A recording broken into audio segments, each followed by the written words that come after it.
Hi friends, today we're here to talk about evaporation and condensation. And if you can remember from the story that I read called The Water Cycle, evaporation is when a river, lake, or stream, or even a puddle gets heated by the sun and the vapors go into the sky. The water vapors come together and the form of a cloud, and when the cloud gets really filled with all the water vapor from evaporation, we have precipitation, and it comes down as rain or snow or hail depending on the temperature. So today we're going to do a couple experiments to show you, first, heating water and the water vapors from evaporation, and condensation, how it forms into droplets. Hey friends, the materials that you will need is a pot with a clear lid, which you will put on the stove and heat with hot gas or electric, and you will need 2 cups, one uncovered with water in it and one covered with water in it. These are our outdoor experiments, and this is our indoor experiments.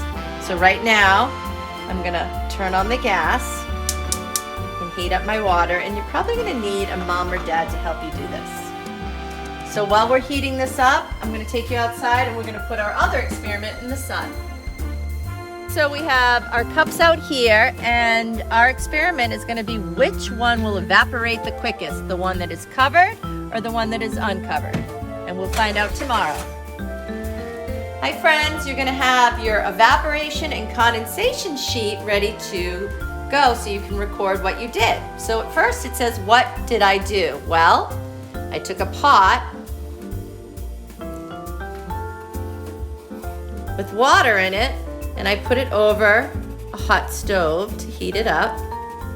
And then I had 2 jars of water, or cups of water, and I put them outside in the sun, and one had a cover and one did not. So that's what I did for my experiments for evaporation. Now, my water is heated, so I'm going to show you what happens. If you look inside, you can tell when it's heated because the bubbles start boiling. Watch what happens. I'm going to show you the vapors.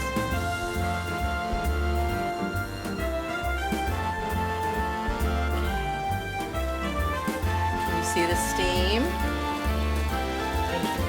coming up from the water? That is evaporation, and look at the cover. That is the droplets that form condensation. You see the vapor and you see the condensation. So I'm going to look at my sheet, and it says, what did I observe? I saw water vapors rise up from the pot when the water was heated. And then I saw water droplets form on the lid.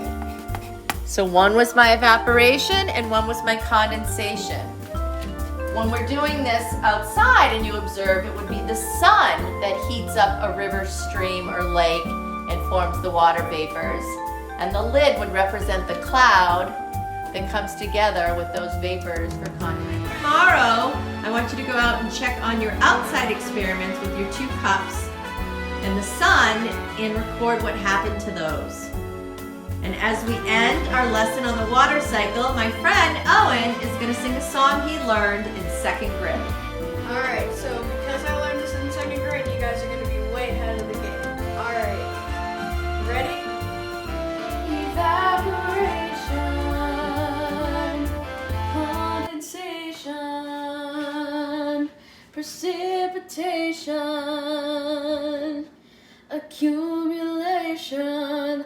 That's the water cycle. Water from rivers, oceans, and lakes turns to vapor. Clouds form high in the sky. The rain falls down. Water goes back to where it began. Round and round it goes. That's the water cycle. Hi boys and girls, it's Mrs. C, and we are going to do an experiment to show precipitation and collection. Let's take a look at my materials. I have a clear cup of water, I have shaving cream, and I have blue food coloring. The shaving cream is going to represent my cloud. The water is going to represent the air, and my food coloring is going to represent our precipitation. Before we begin doing our experiment, let's think about what Miss Martin did in her experiments. First of all, she talked about evaporation, and that's that invisible water vapor that becomes so light it rises up into the air. And then we have condensation. And that's when that water vapor hits that cold air and it turns back into water droplets and collects in the clouds. And that's where we pick up with precipitation, a 5-syllable word that we're going to demonstrate in this experiment. Here is my water. I'm going to take my shaving cream and I'm going to make my shaving cream cloud right on top of my water. Voila! And when I think of water, I think of blue. So that is the color I've chosen to be our precipitation. I'm going to start by placing, 5, 6 different drops on top of my cloud. And I'm going to wait for those water droplets to become so heavy that the cloud can no longer hold them. Let's watch and see what happens. I'm beginning to see some precipitation. So at this point, there were so many water droplets that were forming on our cloud that the cloud got so heavy, the precipitation fell back through the air as either sleet, snow, hail, or in our case, water. You can see it coming from the cloud down to the bottom. And this bottom part is representing collection.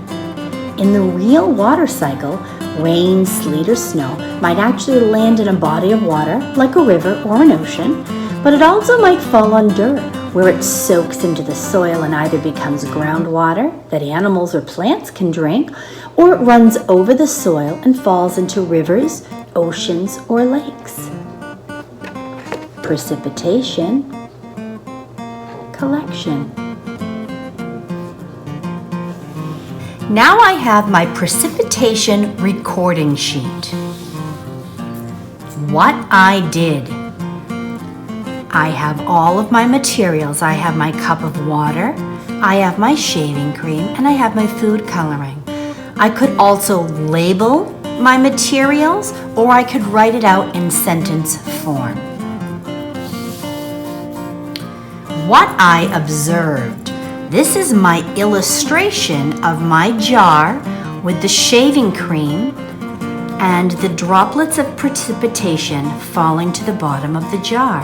Again, you can use your words or you could label your drawing. What I learned. I learned that heavy water droplets resting on a cloud got too heavy and they fell through the air as rain. Here I used both illustrations and words. A final thing that you can do to add to your experiment would be to print out this sink or float worksheet. Now, I did a video on a weigh station and I used the same terms, lightest and heaviest. And those very terms are on this worksheet. So you could fill up a container of water and experiment with things that might be lighter or heavier. Lighter things might float, heavier things might sink. And they give a list of different things that you could use from home. An eraser, a pencil, a paper clip, and then you can label or order them from lightest to heaviest. So if I had a cotton ball, that might be here. If I have a rock, it might be here. But this is an extra activity if you'd like to experiment more with water and properties of water. I hope you enjoyed yourself and I had a great time showing this with you. Love you.